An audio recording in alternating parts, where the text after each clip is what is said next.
আমি একটা রিকোয়েস্ট করি, অনলাইন সবসময় ভালো কিছু দেয় না।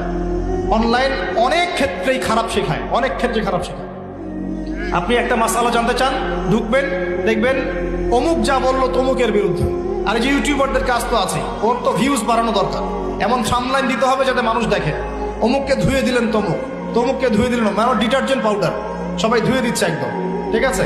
মানে এমন এমন সব টাইটেল, বিকৃত রুচির মানসিকতা, বিকৃত মানসিকতার মানুষ।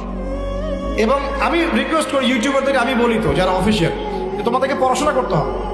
আগে পড়াশোনা করতে, কোন অংশটুকু মানুষকে শোনাতে হবে, কোনটা শোনাতে হবে না, এই যোগ্যতা তোমাকে অর্জন করতে হবে। তো এমন কিছু মানুষকে বলা যাবে না যেটা শুনলে দিনের ক্ষতি হয়ে যায়। কোনো কোনো ক্ষেত্রে একটা জিনিস হক হক হওয়ার পরেও পরিস্থিতির খাতিরে আমাদেরকে চুপ করে থাকতে হয়, এরকম সিচুয়েশন আসে। তো এটা তো আমাকে শিখতে হবে যে কখন কোনটা বলতে হবে, কখন কোনটা বলা যাবে না, কি প্রচার করতে হবে, কি করা যাবে না। অনলাইন সেকশনে গিয়ে মানুষকে বিক্ষিপ্ত করে দিয়েছে, অমুক যা তমুকের বিরুদ্ধে, তমুক যা অমুকের বিরুদ্ধে, অমুককে ধুয়ে দিলেন তমুক, তমুক সাইকে ধুয়ে অমুক। মানে মানুষের অনলাইনে ঢুকলে দেখবেন বাংলাদেশে একজনও ভালো আলেম বক্তার কেউ নাই, মানে সবাইকে ধুয়ে রেখে দিয়েছে। তো এখন কি করবা?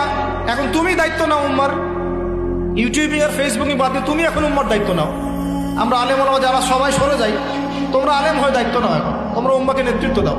সবাই তো খারাপ, যে কোনো আলেমের নাম দেন আমাকে, দেখবেন তার বিরুদ্ধে 10টা অভিযোগ ইউটিউবে পাওয়া যাবে, 10টা অভিযোগ ফেসবুকে পাওয়া যাবে। তো ভালোটাকে থাকলো এখানে, কেউ ভালো আছে?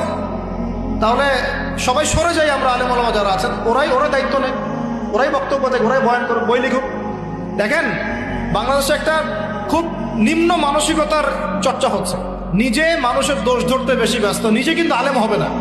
নিজে কষ্ট করে পড়াশোনা করে আলেম হয়ে এসে বক্তব্য দাও, নিজে কষ্ট করে পড়াশোনা করে আলেম হয়ে একটা বই লিখো, নিজে একটা মাদ্রাসা করো, একটা স্কুল করো, একটা প্রতিষ্ঠান করো, হাফেজদেরকে পড়াও। নিজে কি করতেছো? তুমি তো মানুষের ভুল নিয়ে ব্যস্ত, নিজে করতেছোটা কি? আর কোন কাজটা করলে উম্মার ভেতর থেকে খেদমত হবে আর কোন কাজটা এখন করা যাবে না, এই বোঝার যোগ্যতাও তো তোমার অর্জন হয় না।